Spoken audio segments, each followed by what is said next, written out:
I moved into my suburban neighborhood 3 years ago, thinking it would be the perfect place to settle down. The streets were quiet, the houses were well maintained, and the community was friendly. It was everything I had hoped for and more. Little did I know that my seemingly perfect life would soon take a dark turn. My first encounter with the obsessed neighbor happened on a sunny Saturday afternoon. I was out in the yard, mowing the lawn, when I noticed a man standing at the edge of my property, watching me. He was tall and thin, with a gaunt face and sunken eyes that seemed to pierce through me. I gave him a polite nod and continued with my work, hoping he would take the hint and leave. But he didn't. Instead, he just stood there, staring. I felt a chill run down my spine, but I tried to brush it off. Maybe he was just curious about the new neighbor, I thought. But as the weeks went by, his presence became more frequent and unsettling. Every time I stepped outside, there he was, lurking in the shadows, watching my every move. Whether I was taking out the trash, working in the garden, or simply sitting on my porch, I could feel his eyes on me. It wasn't long before I started to feel trapped in my own home, afraid to go outside for fear of encountering him. One evening, as I was cooking dinner, I glanced out the window and saw him standing on the sidewalk, staring directly into my kitchen. My heart raced, and I quickly closed the curtains, trying to block him out. But the feeling of being watched persisted, gnawing at my nerves and making it impossible to relax. I confided in my friend, Sarah, who lived a few blocks away. She suggested I install security cameras around the house for peace of mind. I took her advice and set up cameras at the front and back entrances, hoping it would deter my neighbor from his creepy behavior. For a while, it seemed to work. I didn't see him around as much, and I started to feel a bit more at ease. But one night, as I was reviewing the footage from the cameras, my blood ran cold. There he was, standing just at the edge of the range of the front camera, staring directly into the lens. He knew exactly where the cameras were and had positioned himself right where he knew I could see him, on purpose. I couldn't take it anymore. I decided to confront him and put an end to this madness. The next time I saw him, I marched over and demanded to know why he was always watching me. He just smiled, a slow, eerie grin that made my skin crawl. "I just like to keep an eye on my neighbors," he said in a low, gravelly voice. "You never know what kind of people move into the neighborhood." His words sent a shiver down my spine. I backed away, feeling more unnerved than ever. That night, I barely slept, haunted by his words and the sinister look in his eyes. Days turned into weeks, and the situation only got worse. I started receiving strange, threatening notes in my mailbox. "I know what you're up to," one read. "You're not safe," said another. I reported the incidents to the police, but without any concrete evidence, there was little they could do. My anxiety grew with each passing day. I became paranoid, constantly looking over my shoulder and double-checking the locks on my doors and windows. My once peaceful home had turned into a prison, and I was a captive of my own fear.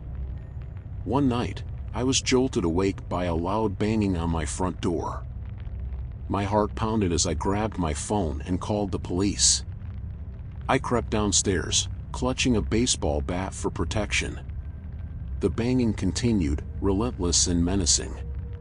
When the police arrived, they found no one outside, but the front door was covered in deep scratches, as if someone had tried to claw their way in. I showed them the threatening notes and the footage from the security cameras, but it was still not enough to take any action against my neighbor. Feeling helpless, I decided to take matters into my own hands. I started documenting everything, every encounter, every note, every suspicious incident. I even set up additional cameras inside the house to catch any intrusions.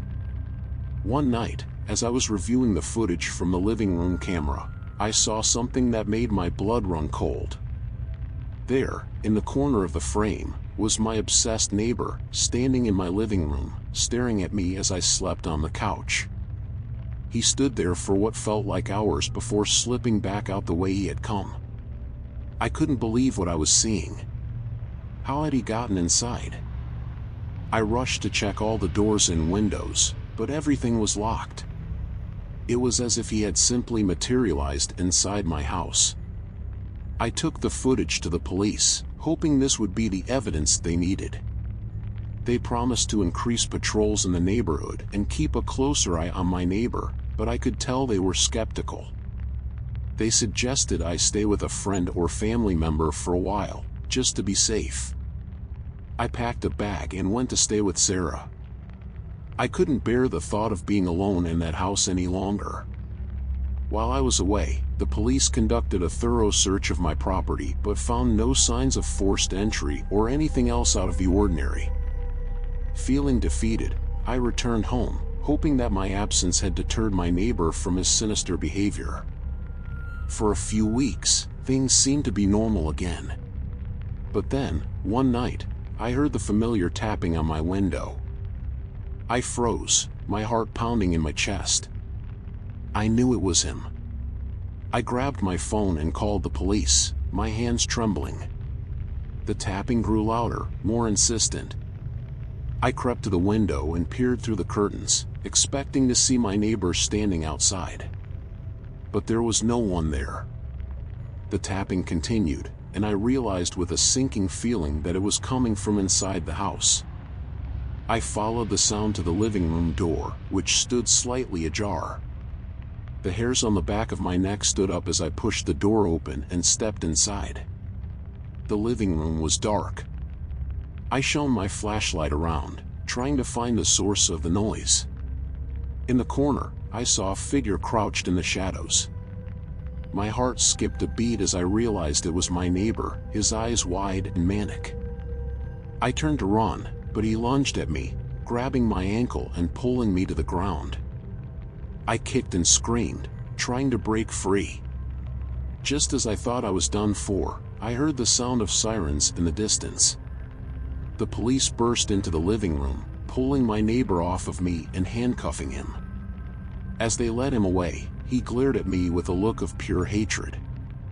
"I'll be back," he hissed.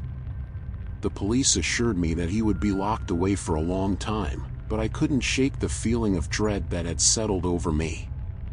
My once peaceful home was now tainted with fear and paranoia. Even with my neighbor behind bars, I couldn't escape the feeling that he was still watching me, waiting for the right moment to return. In the weeks that followed, I moved out of the neighborhood, unable to live with the constant fear and anxiety. I started a new life in a new town, but the scars of that experience stayed with me. I was always looking over my shoulder, always on edge, always haunted by the memory of my obsessed neighbor. And every now and then, when the night is quiet and the wind is still, I can still hear the faint tapping on my window.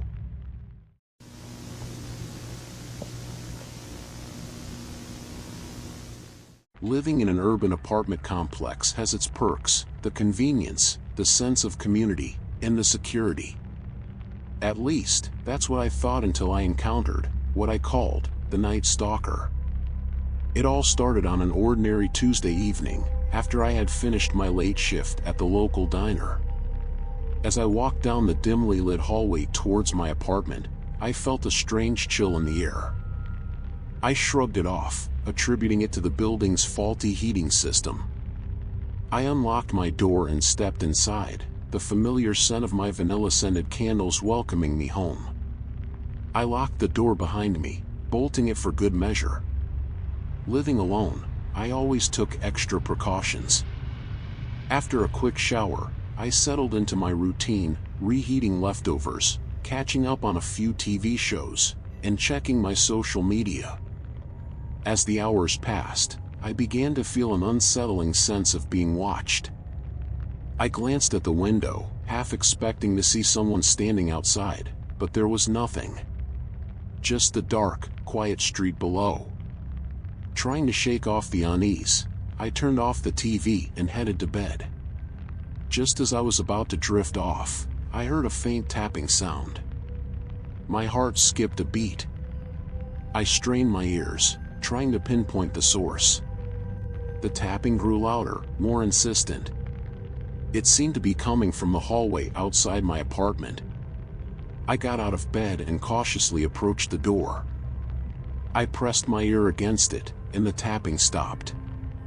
Holding my breath, I peered through the peephole. The hallway was empty, but I couldn't shake the feeling that something was terribly wrong. I waited for a few moments before reluctantly heading back to bed. The next morning, I mentioned the incident to my neighbor, Mrs. Jenkins, an elderly lady who had lived in the complex for decades. She shook her head and told me it was probably just the building settling. But there was something in her eyes, a flicker of fear, that made me question her explanation. The following nights, the tapping returned. Sometimes it was accompanied by a soft whispering, other times by a faint scratching sound. My sleep became restless, filled with nightmares of shadowy figures lurking in the corners of my apartment. I started to dread the evenings, the moment when the sun dipped below the horizon and the noises began. One night, unable to bear it any longer, I decided to confront whatever was causing the disturbances. I armed myself with a baseball bat and waited by the door. The tapping started, louder than ever. I swung the door open, ready to face my tormentor, but the hallway was empty. Frustrated and exhausted, I slumped against the doorframe. As I stood there, I noticed something odd, faint footprints leading from my door to the stairwell. My heart raced as I followed the trail. The prints were wet, as if someone had been walking in the rain, but it hadn't rained in days. The footprints led me to the basement. I hesitated, every instinct telling me to turn back, but I had to know what was going on. I descended the stairs, the air growing colder with each step. The basement was a maze of storage units and old machinery, the perfect place for someone to hide. I followed the footprints to the back of the basement, where they disappeared into the shadows. I shone my flashlight around, my breath coming in short, shallow gasps. Suddenly, the light flickered and went out, plunging me into darkness. I fumbled with the flashlight, my hands trembling, and managed to get it working again. The beam of light landed on a figure standing a few feet away. It was a man, tall and gaunt, his eyes sunken and hollow. He stared at me with a malevolent grin, and I realized with a jolt of terror that he was the night stalker. He took a step towards me, and I swung the bat, but he was faster. He grabbed my wrist and twisted it, forcing me to drop the bat. "You shouldn't have come down here," he whispered, his breath hot against my ear. I kicked him in the shin and broke free, running towards the stairs. He followed, his footsteps echoing behind me. I burst through the basement door and slammed it shut, locking it from the outside. My hands shook as I called the police, my voice barely audible over the pounding of my heart.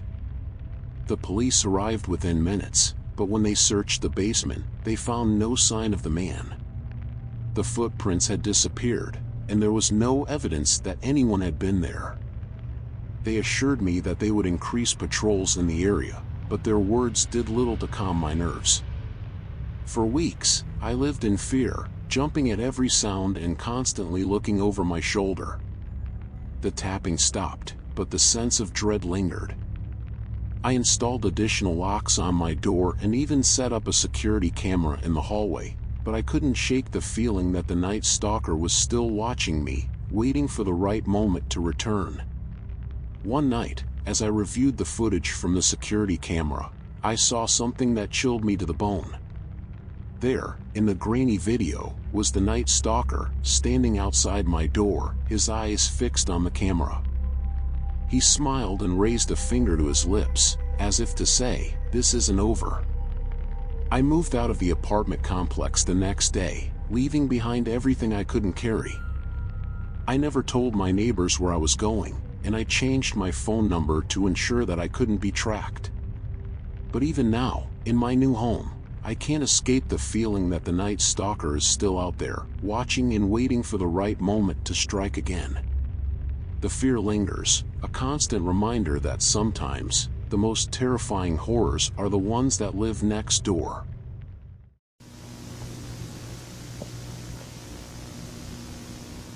When I first moved to Elmwood Street, it seemed like a dream come true. A quiet, picturesque neighborhood with well-manicured lawns and friendly neighbors, offering a sense of tranquility. Little did I know that my peace would be shattered by the sinister presence of my next-door neighbor. From the very beginning, Mr. Harris struck me as peculiar. He was an elderly man with a hunched back and a piercing gaze that seemed to follow me wherever I went. He rarely spoke, but when he did, his words were clipped and devoid of warmth. At first, I chalked it up to his old age and possible loneliness, but as the days went by, I began to notice things that made my skin crawl. Every night, without fail, I would hear strange noises coming from his house. At first, it was just the occasional thud or creak, but soon it escalated to more unsettling sounds, whispers, shuffling footsteps, and even what sounded like distant crying. The worst part was that these noises always seemed to occur around midnight, when the rest of the neighborhood was asleep. One evening, after another bout of sleeplessness, I decided to confront Mr. Harris. I knocked on his door, my heart pounding in my chest. It took him an unusually long time to answer, and when he did, his eyes were wild, and his clothes were disheveled. "Yes?" he asked, his voice grating. "I'm sorry to bother you, Mr. Harris, but I've been hearing some strange noises coming from your house at night. Is everything all right?" I asked, trying to sound casual. He stared at me for a moment before his lips curled into a sinister smile. "Just the house settling," he said cryptically before closing the door in my face.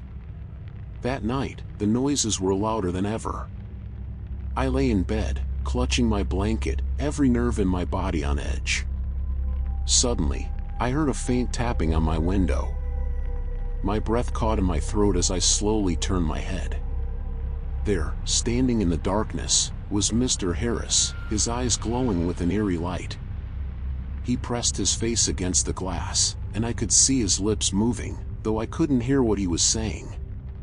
I bolted out of bed and ran to the living room, grabbing my phone to call the police.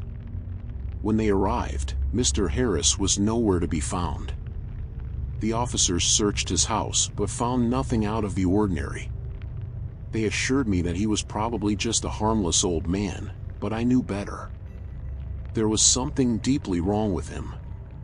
The following days were a blur of fear and paranoia.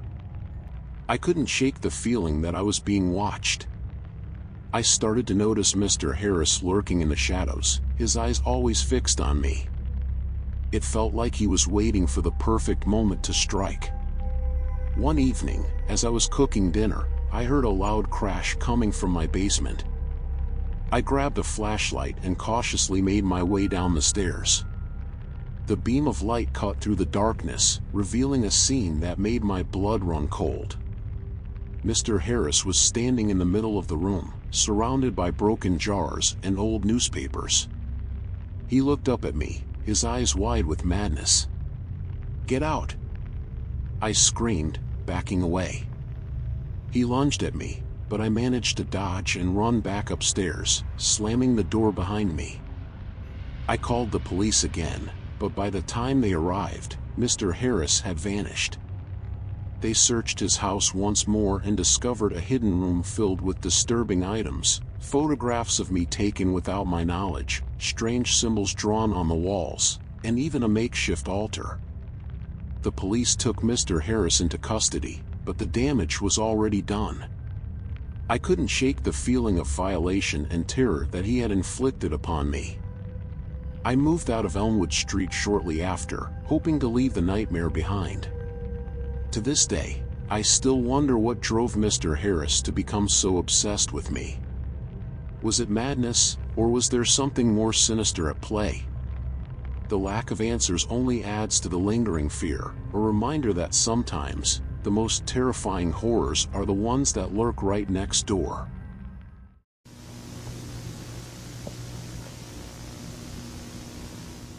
When I first moved into my new apartment in the city, I was excited about the change. The hustle and bustle of urban life was a refreshing contrast to the quiet suburbs I had grown up in.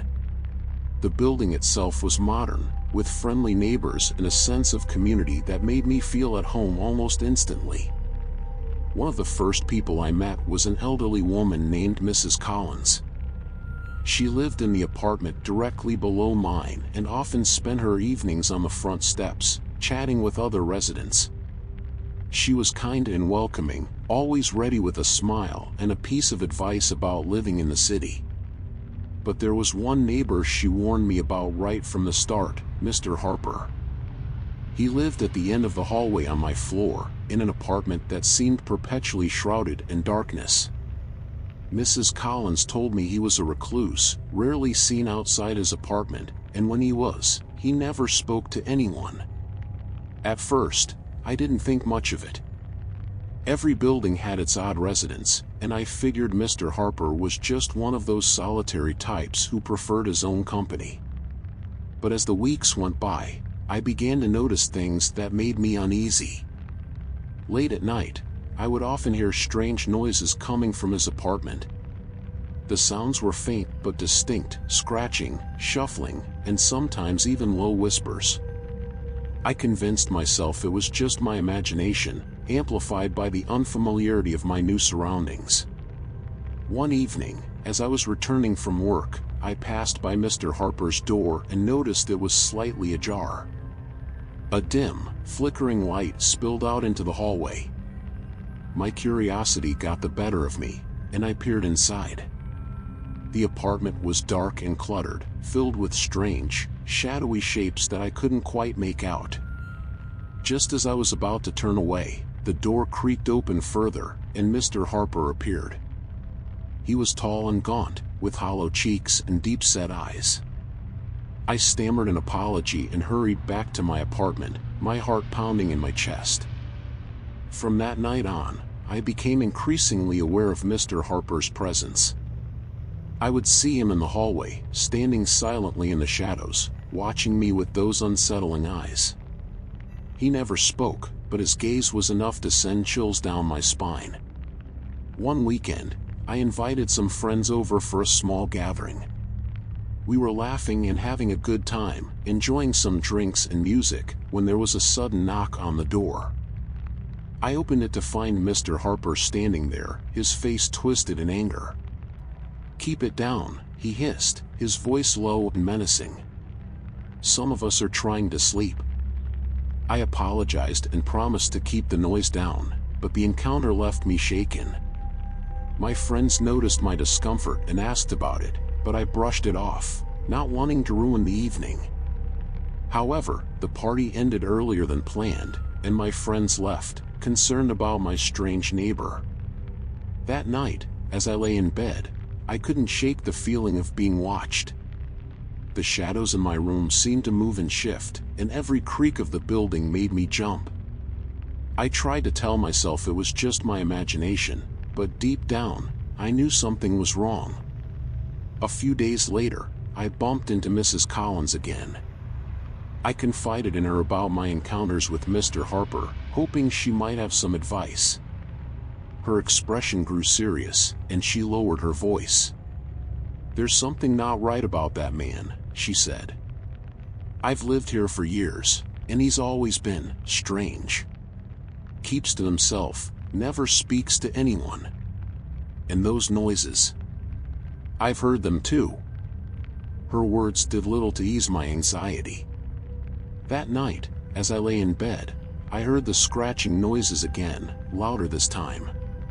It sounded like something was trying to claw its way through the walls. I couldn't take it anymore. I grabbed a flashlight and decided to investigate. I crept down the hallway, my heart pounding in my chest. The closer I got to Mr. Harper's apartment, the louder the noises became. I reached his door, which was once again slightly ajar. Taking a deep breath, I pushed it open and stepped inside. The apartment was even darker and more cluttered than I had imagined. Strange symbols were scrawled on the walls, and the air was thick with the scent of decay. I shone my flashlight around, trying to make sense of the chaos. In the corner of the room, I saw a figure huddled on the floor. It was Mr. Harper, his back turned to me, scratching at the floorboards. As I approached, he suddenly stopped and turned to face me, his eyes wild and frantic. "You shouldn't be here," he whispered, his voice trembling with fear. "It's coming for me, it's coming for all of us." Before I could react, the room was plunged into darkness. My flashlight flickered and went out, leaving me in total blackness. I could hear Mr. Harper's panicked breathing, and then, a low growl that sent shivers down my spine. I fumbled for the door, desperate to escape. As I stumbled out into the hallway, I heard Mr. Harper's screams echoing behind me, followed by a deafening silence. I didn't stop running until I was back in my apartment, the door locked securely behind me. I called the police, but when they arrived, Mr. Harper's apartment was empty. There was no sign of him, and the strange symbols on the walls had vanished. The officers assured me they would investigate, but I could tell they didn't believe me. The days that followed were a blur of anxiety and paranoia. I kept my curtains drawn and my doors locked, afraid to leave my apartment. The noises continued, though now they seemed to come from everywhere, the walls, the ceiling, even beneath the floorboards. One night, I awoke to find my bedroom door open. I knew I had locked it before going to bed. My heart raced as I crept through the apartment, checking every room. In the living room, I found a note, scrawled in a shaky hand. "It's here." I didn't sleep for the rest of the night. The next morning, I packed my things and moved out, leaving the apartment and its horrors behind. I never found out what happened to Mr. Harper, and the noises eventually stopped once I was gone. But the memory of those nights haunts me still. Every unexplained noise brings me back to that dark apartment and the sinister presence that lurked within. I can only hope that whatever it was, it stayed behind when I left. And I pray that no one else has to experience the terror that I did, living next to a mysterious loner with a darkness that defied explanation.